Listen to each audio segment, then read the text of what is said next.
When I was doing my undergraduate degree, for some reason I chose to give myself the task of watching every Jean-Claude Van Damme film. Yeah!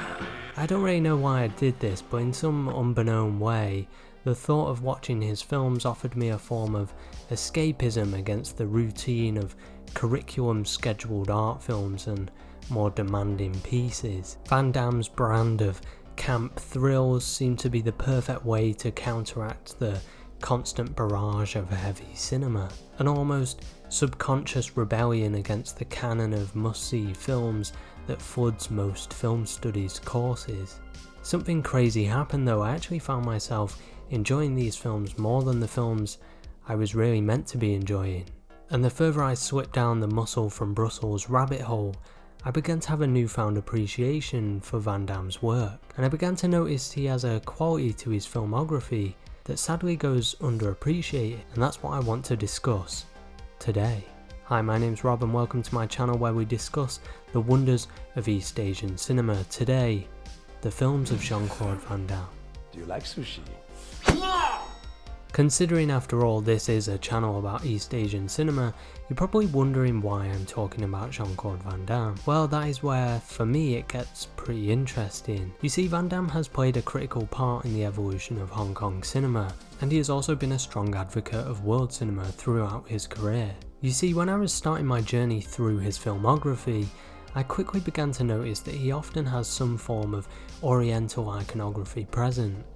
Obviously, being a martial artist, it works for his films as well, at least makes sense in the narratives, that is. From Kickboxer with its Thailand setting, and Bloodsport with its Hong Kong setting. Whilst these were obviously not directed or produced by Asian companies or directors, Van Damme's career was developing to be a multicultural palette of action influences, and he was becoming a vehicle for international cinema to enter the mainstream. In the early days of cinema, genre was heavily linked to nationality. For example, a romance film from Hollywood would vastly differ to that of a Bollywood romance, because back then films were only ever intended to be shown to their own national audiences, and to a point they still do. However, as the world has become more and more globalised, smaller productions have found greater success in making transnational films that appeal to a global audience as opposed to a national one, and Van Damme became a global star vehicle for films just like this. Of course, there has been stars like Bruce Lee who managed to traverse multiple markets, but really these stars were anomalies for the time, and their films were often rooted in one nationality, but they just happened to do well overseas. Whereas Van Damme created a brand of global cinema, and he helped bridge the gap between national cinemas, paving the way for the multicultural blockbusters we get now, and he was instrumental in helping Hong Kong cinema during the unpredictable 90s. You see, during the 90s, Hong Kong cinema was beginning to change, the handover was right around the corner and many big directors were looking for a way out, and Van Damme helped transition a lot of those filmmakers over to the West. Actually, I haven't seen Hard Target, but Pete has, Pete, one of the producers here, and he says it's incredible. He also talks a lot about John Woo. Yeah, he's the #1 action director in Hong Kong. It's like the Steven Spielberg of action. And I brought the guy, the studio and I brought the guy in the USA, and I'm very proud to be the first one to introduce the technique of John Woo in America. He's incredible. John Woo, Tsui Hark and Ringo Lam all worked with Van Damme when they came over to Hollywood, and this is pretty important as it begins the influx of Hong Kong inspired action that happens in America, all because Van Damme works with these Hong Kong stars to help establish them overseas, and directors like John Woo would go on to direct some of Hollywood's biggest products of the 90s. But beyond the directors he brings across, Van Damme's films in the 90s become an interesting blend of cultural styles and still today feel pretty interesting as a result. For example, Knockoff, the second film Van Damme does with Hong Kong legend Tsui Hark, is without a doubt one of the wildest films I've ever seen that feels like a postmodern collage of 90s action. The film is of course starring Van Damme, a Belgium star who is the protagonist of a Hong Kong directed and set film, which is produced by Sony Pictures which is an American branch of a Japanese company, and the cast is built of American, Hong Kong and Japanese actors. Whoa. Not bad, partner. That's a pretty interesting and diverse mix of cultural voices. The film itself centres around Marcus Ray, a counterfeit clothes dealer living in Hong Kong who gets caught up in a CI operation to uncover a new weapon that is being smuggled through products from Hong Kong. The film is very interested in this capitalist boom that Hong Kong is a part of and the importation of cheap goods from Asia.